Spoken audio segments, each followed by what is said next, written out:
Então, boa noite a todos.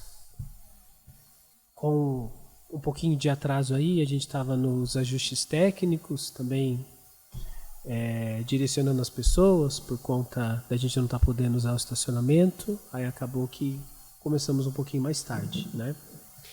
Mas é com muita alegria nessa noite, eu posso até dizer de certa forma especial, né? Porque é a nossa última formação aqui do Colégio Mater Puríssima, a formação mensal que nós temos com os pais do colégio, né?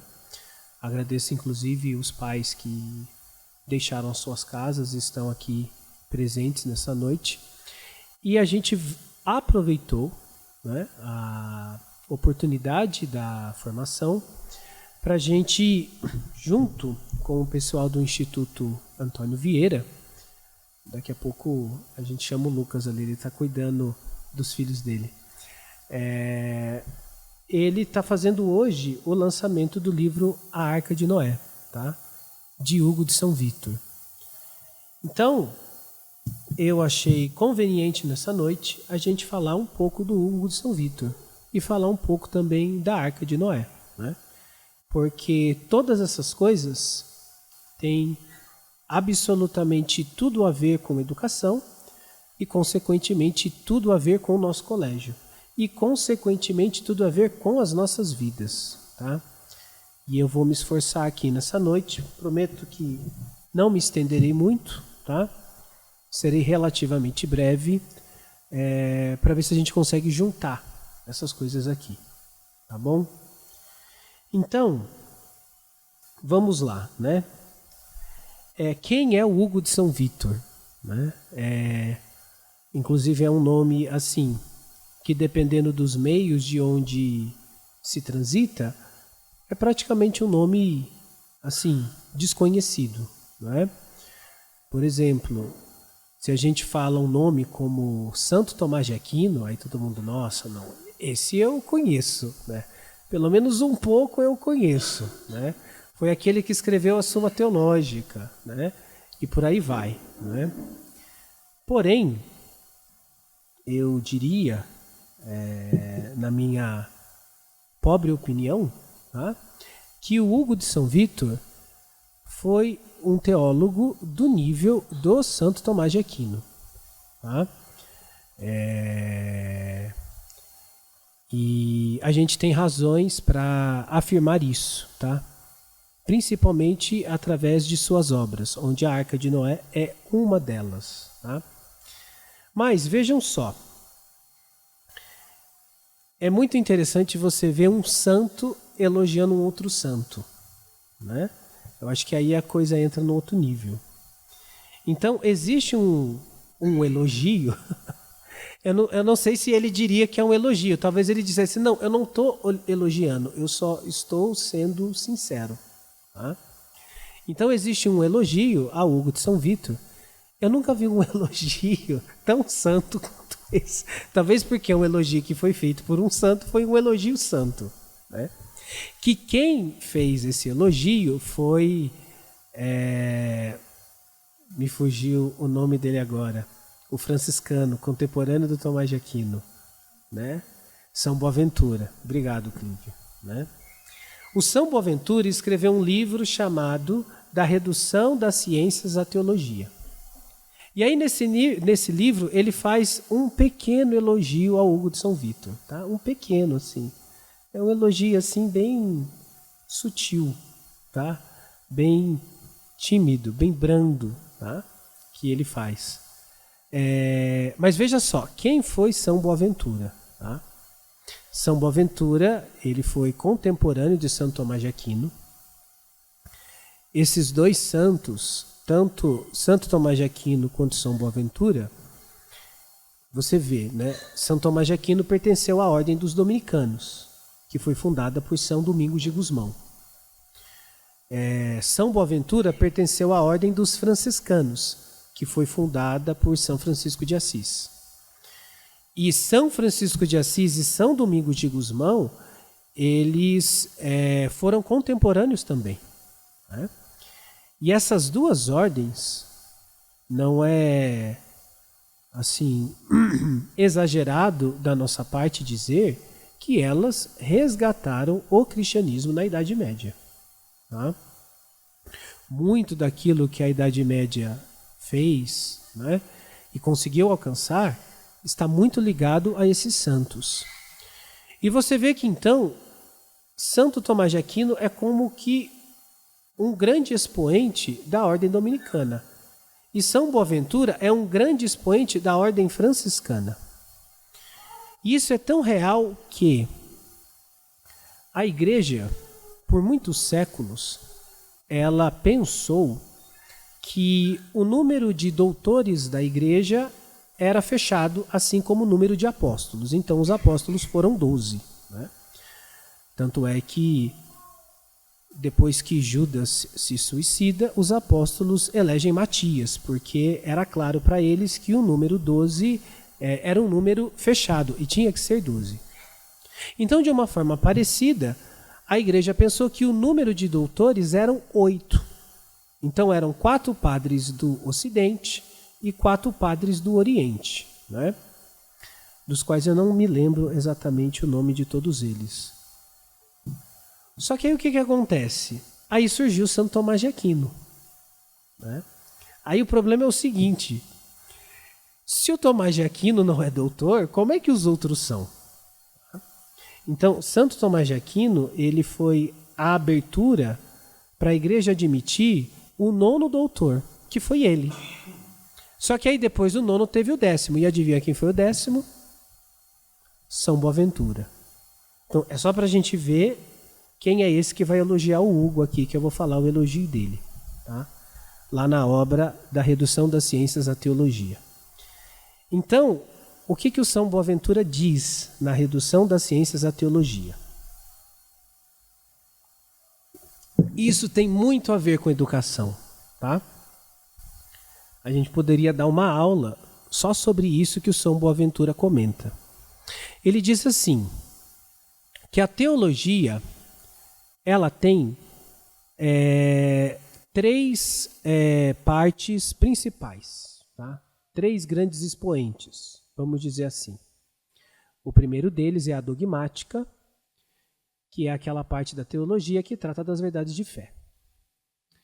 A segunda dela é a moral, que é aquela parte da teologia que busca ordenar os atos humanos a Deus, né? Para que, através desses atos, o homem se ordene para Deus. Né? E a terceira parte da teologia é a mística, ou a ascética e mística, que é aquela que trata da espiritualidade. Aí o São Boaventura diz assim, veja, no passado, né, nós tivemos indivíduos que são representantes dessas 3 grandes partes da teologia. Então ele diz, Santo Agostinho foi o grande expoente da dogmática. São Gregório foi o grande expoente da moral. Dionísio Areopagita, tá aí um nome que infelizmente também poucos conhecem, mas quem lê um pouquinho da Suma Teológica fica fascinado por ele. Né? É o 4º autor que Santo Tomás de Aquino mais cita na Suma Teológica, é Dionísio Areopagita. Tá? Então, Dionísio é o expoente da mística. Tá? Aí o São Boaventura continua.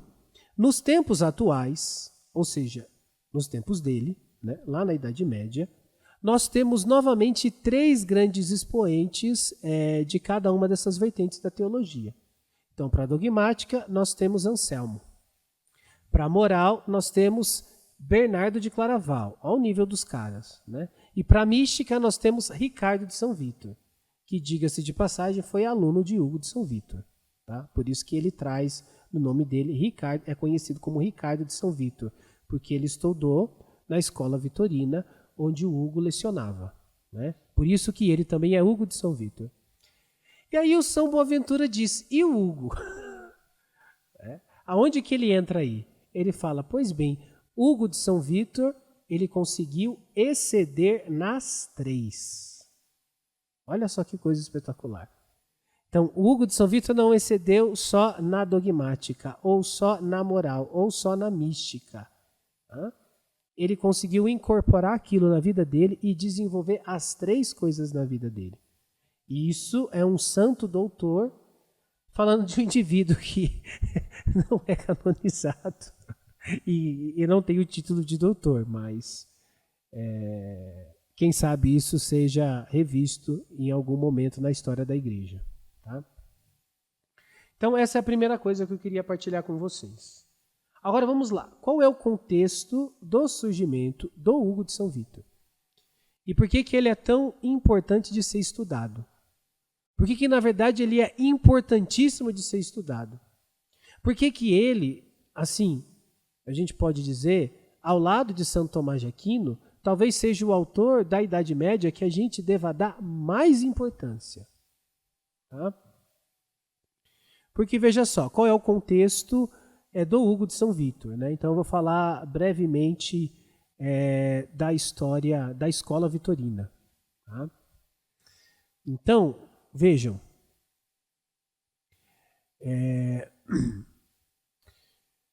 houve na igreja um sacerdote que ele era professor de uma escola catedrática, chamado Guilherme de Champeaux. Aconteceu uma coisa muito interessante com esse professor, que todo mundo que é professor, assim, como é que eu posso dizer? Meio que entende por que isso aconteceu com ele. Então, o Guilherme de Champeaux, ele era professor de teologia na escola catedrática em Paris. Aí o que ele resolveu fazer? Ele resolveu abandonar a docência, se retirar nos arredores ali de Paris. Então ele começou a viver na igreja de São Vítor como eremita. Tá? Então, essa é a primeira coisa que eu quero chamar a atenção. Por quê? Provavelmente eu estou supondo isso, porque isso é muito comum acontecer com o professor. Tá? Então, tem algumas pessoas aqui, nós temos um professor em comum e ele fala uma coisa engraçada. Que é engraçada, mas que é muito verdadeira. Que às vezes nas universidades os professores abrem um curso muito específico. E aí alguns alunos se matriculam. Aí chega no final do curso, ninguém entendeu nada. Mas na verdade teve alguém que entendeu. E adivinha quem? O professor. Porque, na verdade, não é ele abriu o curso para ensinar para as pessoas. Ele abriu o curso como ocasião para que ele pudesse aprender realmente aquilo que ele estava se propondo a ensinar. Porque, na verdade, é assim. Deus ele dotou a psicologia humana para que ela aprendesse principalmente ensinando. Tá? Aprende muito mais quem estuda e ensina do que quem só ensina. Tá? Muito mais, isso sem sombra de dúvidas. Né? Quando eu era jovem, tá? Eu sei que a aparência engana. Quando eu tinha lá os meus 20 e poucos anos, eu estava no 4º ano de engenharia. Né? E eu percebi que eu precisava dar um up no inglês. Né? Aí o que eu fiz? Eu tranquei a matrícula da faculdade, né? um semestre, e eu fui morar uns meses nos Estados Unidos. Aí comecei a viver lá, trabalhar. Né? Aquilo deu um up no meu inglês. Aí quando eu voltei, né? Me fizeram a proposta de dar aula numa escola de inglês. Aí eu achei um absurdo. Viu, gente? Lá atrás, tá bom? Eu tô falando isso lá atrás. Isso tem quase 20 anos, tá bom? Eu tô falando isso porque eu dou aula de inglês aqui no colégio quando precisa. Então, isso foi há quase 20 anos atrás. Tá? E eu achei um absurdo. Eu falei, não vai dar certo isso. Não é? Porque exatamente eu tinha uma certa fluidez na fala, mas eu tinha uma dificuldade ainda muito grande de entender alguns aspectos gramaticais. Né? Então, como é que você vai fazer isso dentro de sala de aula? Né? Mas como eu estava desempregado, eu era recém-chegado dos Estados Unidos e eu precisava continuar fazendo a faculdade, eu aceitei o desafio. E aí, por 3 meses, eu só apanhava. parecia que os alunos sabiam que eu não sabia a pergunta que eles iam fazer. Tá? Mas o que acontecia? A cada não sei, eu passava uma vergonha tão grande que chegava no dia seguinte, eu tinha dominado aquele assunto que o aluno tinha perguntado, para não passar vergonha de novo.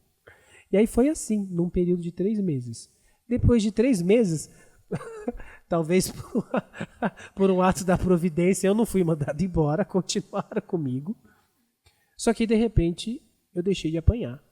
De repente, eu comecei a entender a língua num nível muito mais profundo que quando eu estava nos Estados Unidos, eu não aprendi. Por quê? Porque eu me coloquei na condição de ensinar.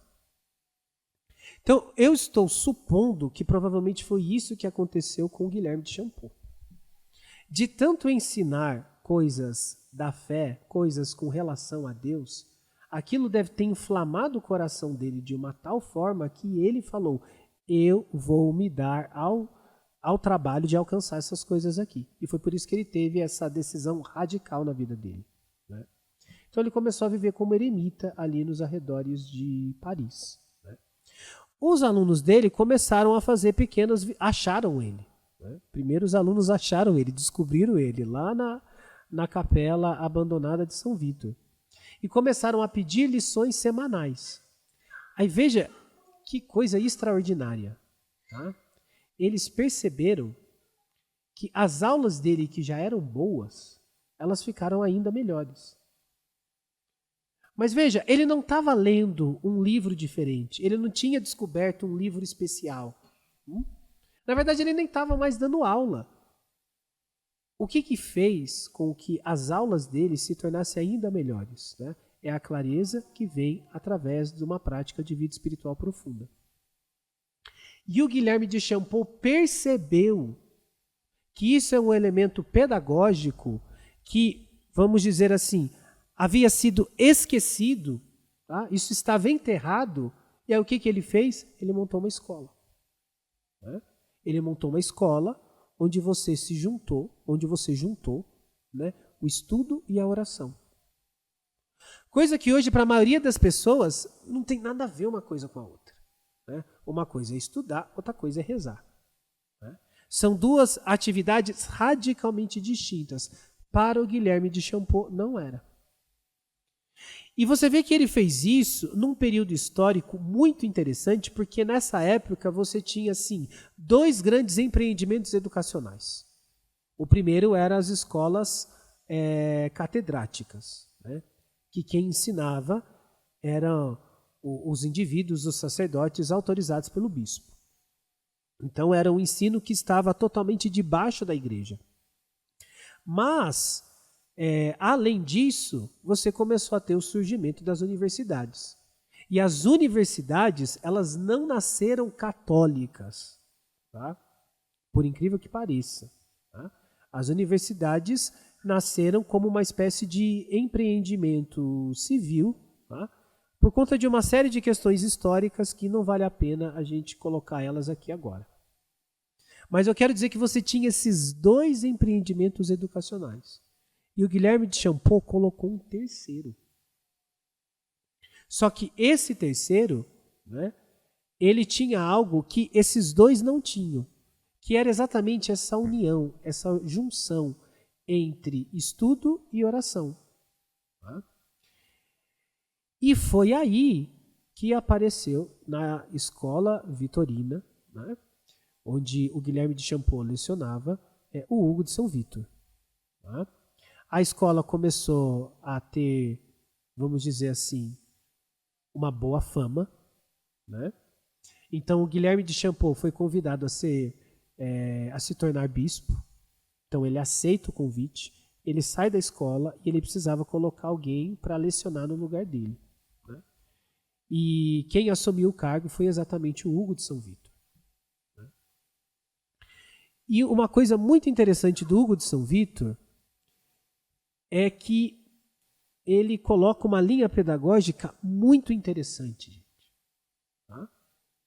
Olha, acho que se eu falar muito interessante, na verdade, eu estou usando a palavra errada. Tá? Ele coloca a linha pedagógica correta. Tá? Correta. Tá? Daqui a pouco a gente vai chegar nesse livro aqui, tá? Prometo. Tá? Mas antes dele escrever esse livro, ele escreveu um outro livro que muitas pessoas leem e acabam não dando valor nenhum para o livro. É um livro de 18 páginas. 18 páginas. É um opúsculo. Tá? Um opúsculo onde ele ensina a estudar. Mas ele ensina a estudar tendo como objeto primário do estudo as Sagradas Escrituras. Ele ensina, na verdade, a pessoa a meditar. Porque, na verdade, estudar é meditar. Então você vê, para o Hugo de São Vítor, por que a gente lê? É muito interessante. A gente lê pelo mesmo motivo pelo qual a gente coloca a comida na boca. Por que a gente coloca a comida na boca? Só para sentir o gosto dela? Também. Né? Mas além disso, é para que a comida vá para o nosso estômago. E depois que o alimento ele é mastigado e ele vai para o nosso estômago, então ali no nosso estômago ele está apto para ser assimilado pelo nosso organismo. Então o Hugo de São Vítor, ele diz, por que a gente lê? A gente lê para levar o conteúdo daquilo que foi lido para o estômago da nossa alma. E segundo o Hugo de São Vítor, o estômago da nossa alma é uma faculdade que cada vez mais as pessoas estão deixando de usar. Isso é terrível. Tá? É uma faculdade que ele chama de memória. Então, quando você lê, o que você deveria fazer? Levar o conteúdo mastigado, ou seja, resumido daquilo que foi lido para a tua memória. Porque da mesma forma como o alimento, depois ele vai para o estômago e ele vai se tornar a tua carne, ele vai se tornar o teu sangue, ele vai ser incorporado em você. Da mesma forma, o conteúdo, quando ele é lido e depois ele é memorizado, ele vai servir para que a pessoa possa meditar. E não há meditação sem leitura e sem memória. E aí é no processo de meditação que o indivíduo vai como que incorporando aquilo nele.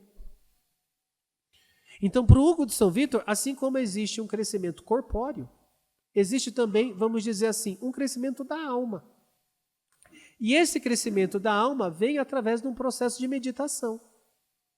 E que estudar é meditar. E por incrível que pareça, é. Por incrível que pareça, é. E ele escreveu isso num opúsculozinho de 18 páginas, de uma forma magistral. De uma forma magistral. Talvez aquilo ali seja, talvez o maior escrito pedagógico já feito na história da humanidade. É porque a gente está num tempo, você vê, né? Estamos num tempo ruim, viu, gente? Porque o que acontece quando você olha para a história? Primeiro as pessoas deixaram de meditar, mas elas continuavam lendo e elas liam muito. Tá? Liam muito. Você pega um indivíduo, por exemplo, como Karl Marx. Né? Eu li a biografia do Marx na época da pandemia, quando estava todo mundo trancado em casa. Né? Como é que você pode piorar a sua vida? Além de ficar trancado em casa, você lê Marx. Eu li a biografia dele. Esse indivíduo, ele chegava 9 horas da manhã, né, na época que ele viveu na Inglaterra, né, e ele saía de lá às 7 horas da noite. Então você tem uma época na humanidade em que as pessoas liam avidamente, mas elas não meditavam. Elas achavam que vida intelectual é leitura. Hoje nós estamos numa etapa pior do que essa ainda, porque as pessoas não conseguem mais ler. As pessoas não conseguem ler. Você pega o hábito de leitura, principalmente no brasileiro, é quase que nulo. É quase que nulo. Agora veja, se a meditação supõe a memória, e se a memória supõe a leitura, se o indivíduo não lê, ele não medita. É simples assim. E se ele não medita, como é que ele alimenta a alma dele? Ele não alimenta. E se ele não alimenta a alma dele, ele está fadado a viver nessa terra num estado de fraqueza, tá, intelectual. Que é o que a gente vê hoje. Né? É muito comum você ver hoje. Né? Até porque quando a gente fala de treino intelectual, você precisa dar para a pessoa alimento que desenvolva ela intelectualmente mesmo. Tá? Então veja, eu sou engenheiro de formação. Tá? Não necessariamente formar um engenheiro, você desenvolver uma pessoa intelectualmente. Você pode desenvolver um aspecto da inteligência humana em relação a algo bem circunscrito. Mas isso não necessariamente você desenvolveu mesmo a inteligência humana. Isso está para além disso. E veja, isso se perdeu do horizonte educacional. Se perdeu. E daí a gente vê a importância que há em você estudar o indivíduo como Hugo de São Vítor. Porque ele colocou as linhas pedagógicas para a gente desenvolver isso daí. Você vê uma coisa interessante, né? Na educação infantil, né? Uma coisa que a gente precisava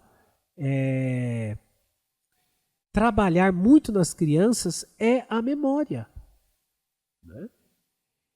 E aí, como é que você faz o conteúdo ir para a memória da criança?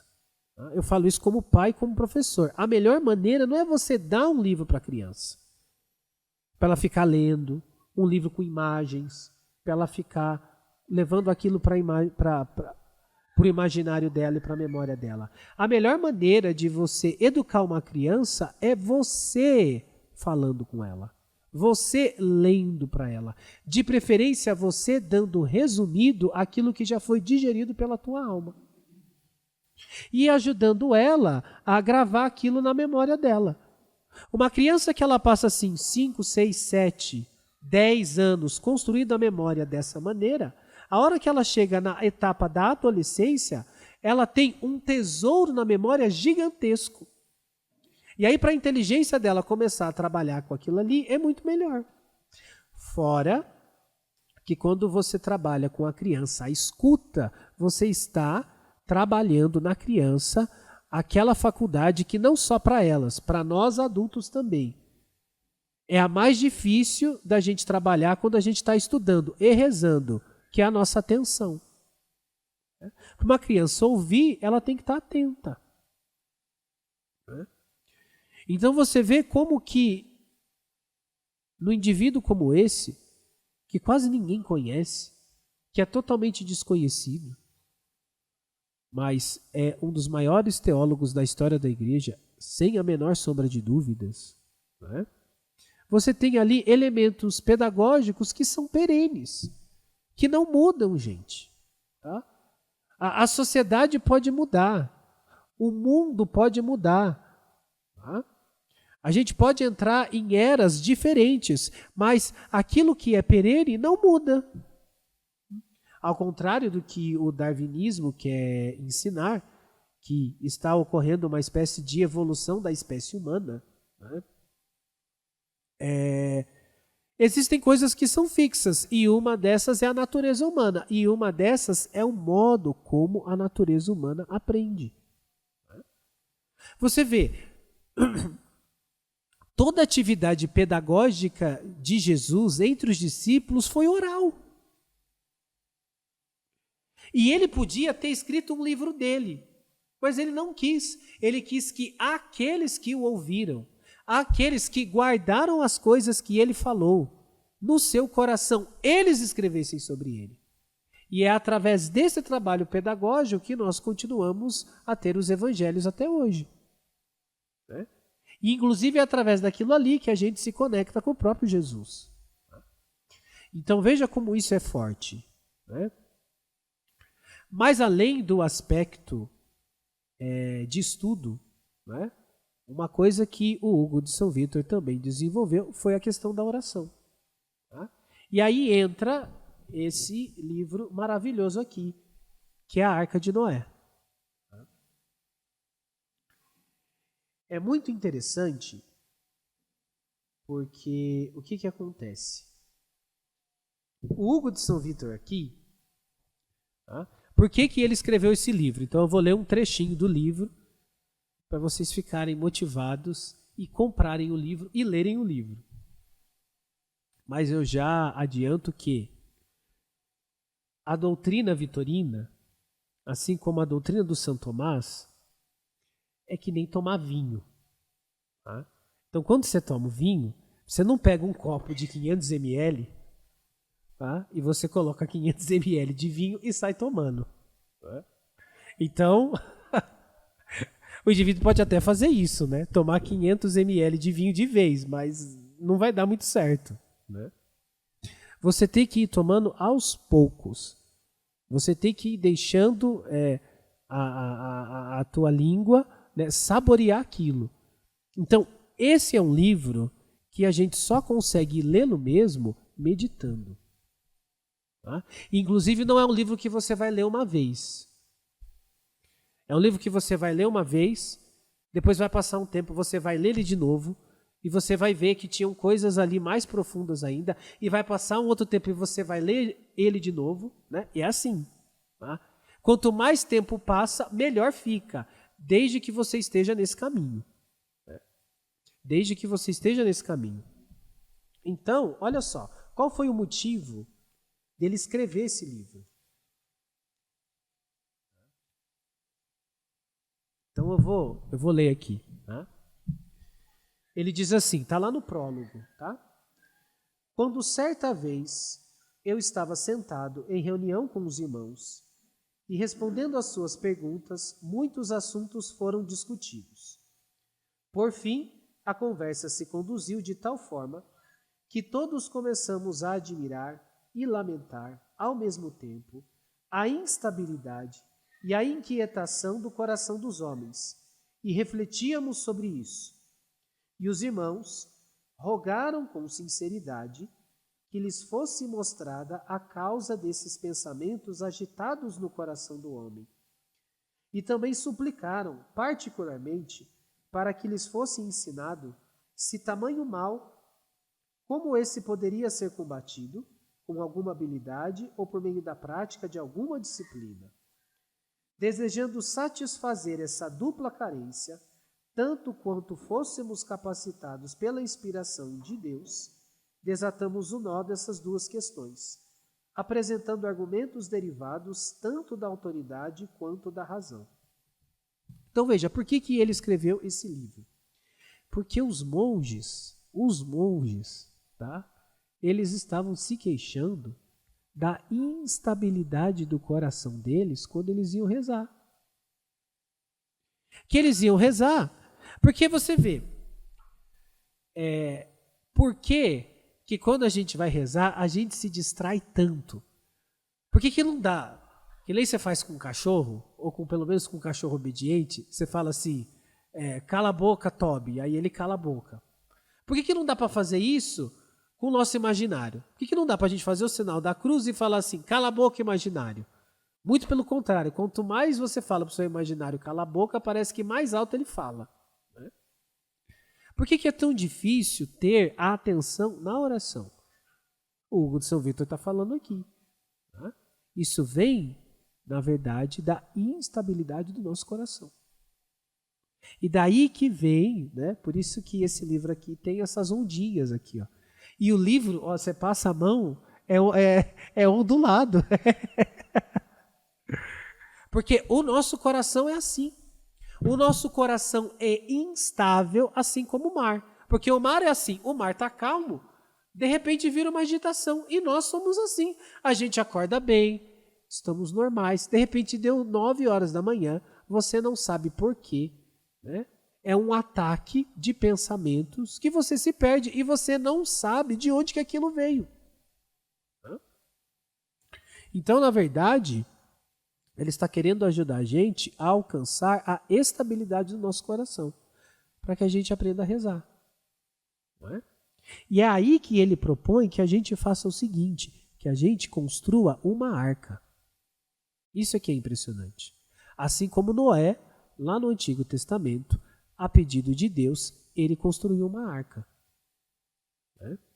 E aí, fazendo toda uma alegoria a respeito da arca, o Hugo de São Vítor aqui nesse livro, ele vai desenvolvendo a trajetória da alma até que ela chegue a perfeito, assim. Vamos colocar nesses termos, tá? Se é ou não é, aí depois fica como revisão da aula. A perfeita união com Deus. Tá? Então, na verdade, não foi só o Noé que construiu uma arca. Todos nós temos que construir uma arca dentro de nós. É muito interessante isso que o Hugo de São Vítor fala. Então ele está falando que a vida espiritual, na verdade, é um trabalho de você construir uma arca dentro de você.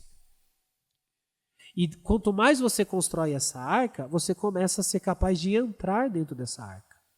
E a hora que você entra dentro dessa arca, você se refugia da instabilidade do próprio mundo e do nosso próprio coração. No fundo, ele está propondo aqui uma prática de vida espiritual profunda. Agora, o mais interessante é que, alguns séculos depois do Hugo de São Vítor, coisa aí, né, ali em meados do ano 1300, você tem uma doutora na igreja que é Santa Catarina de Sena. Santa Catarina de Sena, ela fala de uma coisa chamada cela interior. Então, o que seria uma cela? O que é uma cela? Né? Cela é onde o monge se refugia do mundo. Ele está lá na cela dele rezando. Aqui no Maria Imaculada tem a clausura. Então, a freira enclausurada, por que ela está na clausura? Ela está na clausura, né? Por que ela está no claustro? Porque ali ela se refugia do mundo, para que ela possa rezar. Então, a Santa Catarina desenvolve o conceito de cela interior, de claustro interior, que é onde a gente precisa construir isso em nós. E quando a gente quer rezar, a gente consiga entrar lá e não ser perturbado pela agitação do nosso coração, ou do mundo, ou da nossa vida. E ela desenvolveu isso. Então, veja que coisa interessante. A doutrina da Santa Catarina de Sena bate diretamente com o que o Hugo de São Vítor está colocando aqui. E daí você vê que o São Boaventura acertou em cheio quando ele falou que o Hugo de São Vítor excedia nas três coisas. Né? Santa Catarina de Sena é uma mística. Santa Catarina ela ia rezar o breviário, Jesus aparecia do lado dela. Aí, enquanto ela rezava o breviário, a hora que ela ia rezar o Glória, ela dizia: glória ao Pai, e a Ti, e ao Espírito Santo. Né? Então você vê. E isso é uma coisa que depois vai continuar a se desenvolver na história da igreja. Né? Um santo, não muito conhecido, talvez por nós, porque ele viveu na Guatemala, chamado São Pedro Bittencourt. Ele falou que a gente tinha que construir uma capela interior. Né? Porque ele viveu ali na Guatemala, e ali naquelas regiões é onde tem aqueles costumes de você soltar o touro, e aí o touro sai arrebentando com tudo. Aí o que as pessoas faziam quando o touro era solto? Elas entravam dentro da igreja. Não é? Então todos nós temos esse touro, ou esses touros dentro de nós, que roubam o nosso coração, que roubam a nossa atenção. O que a gente tem que fazer? A gente tem que construir uma capela interior dentro de nós. Tá? Aí veja só, tá? A arca é feita de madeira. E aqui nesse livro ele fala qual é a matéria da arca que a gente vai construir em nós, ou que a gente vai começar a construir em nós. A matéria dessa arca, vai dizer o Hugo de São Vítor aqui nesse livro, são os nossos pensamentos.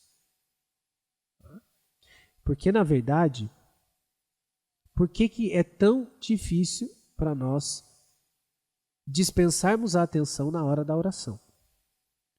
E veja só, olha, eu cheguei a essa conclusão depois de 5 anos ensinando aqui no Mater Puríssima. Até hoje, eu não encontrei uma criança burra. Dentro desse colégio eu não encontrei. Tá? Porque na verdade não existe. Agora o que existe é criança desatenta. Tá? Isso a gente tem de monte. Então você vê que a grande dificuldade do aprendizado está ligado na atenção. Agora, não é que a gente não presta atenção só na oração. A gente não presta atenção em nada. A não ser aquelas coisas que cativam a nossa vontade por algum instante. Ou que não precisam de muita atenção. Mas fora isso, a gente não presta atenção em nada. Tanto é que, se a gente pudesse fazer isso, né? Imagina que você pudesse fazer um áudio de tudo aquilo que você pensou ao longo de uma manhã. Depois você pegasse e fosse ouvir esse áudio, você falou, meu Deus do céu, que loucura!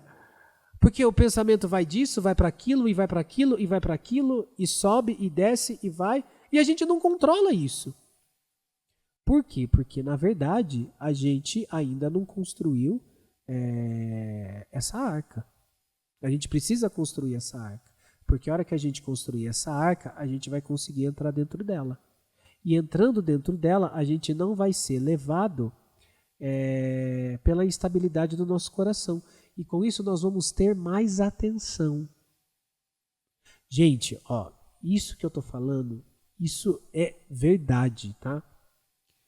Se você ensina uma criança a ter mais atenção na oração, tá? Consequentemente, ela vai ter uma melhora na atividade pedagógica dela.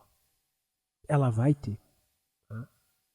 Porque, na verdade, essa é a nossa grande dificuldade. É a nossa dificuldade de prestar atenção em algo, porque a gente não presta atenção em nada.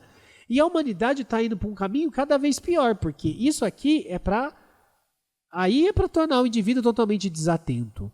Né? Você vê, a maior parte das pessoas que usam isso aqui, elas não leem. Pode ver, a hora que você pega um celular, a hora que você quer pegar o celular e você quer fazer uma farra, fala, não, agora eu vou relaxar. Aí você pega lá o Instagram, se você pega qualquer coisa que tenha texto, você não lê. Você quer vídeo. E aí você vê um vídeo e passa. Vê um vídeo e passa. Vê um vídeo e passa. O que é isso? Isso é uma atenção viciada. Isso é uma atenção desatenta. É por isso que a hora que a gente vai para a oração, a gente não consegue ter um nível de atenção básico. Porque a gente precisa começar a construir essa arca dentro de nós. Aqui ele está dando o caminho. Né? De uma maneira assim muito profunda, inclusive. Eu li esse livro meio que rapidamente e eu falo, meu Deus do céu, isso aqui tem muita coisa profunda. Né?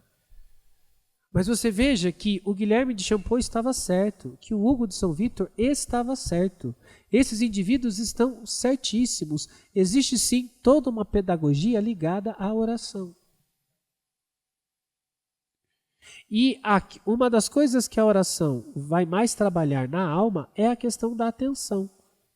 E uma alma mais atenta, inevitavelmente, ela se desenvolverá melhor em qualquer atividade pedagógica que você colocar para ela. Só que isso é uma coisa que sumiu da sociedade. Né? Sumiu. Né? Por isso que os rendimentos escolares são cada vez mais baixos, porque o nível de atenção é cada vez mais baixo. Porque o nível de estímulo é cada vez maior. Então, isso aqui de fato é um presente para todos nós. Tá? E eu acho que é muito conveniente a gente encerrar a nossa série de formação dos pais, né, ao longo de todo esse ano de 2025, falando disso aqui. Tá? Porque o Mater Puríssima, acima de tudo, o que ele quer ajudar os seus alunos e os pais desses alunos, as famílias como um todo, a se desenvolver, são nessas coisas aqui. Tá? São nessas coisas aqui. Tá? Então é muito conveniente a gente encerrar falando sobre isso. Então é isso, meus amigos. Tá bom? Sexta-feira, quase 9 horas da noite. Né? Esse cara nem para falar de pé, né? Nem para dar aí umas oscilações na voz, né? Para ajudar, mas é isso. Tá? Então, tem alguns exemplares aqui. Vale muito a pena adquirir isso aqui, tá bom? Muito a pena mesmo, tá? Eu recomendo.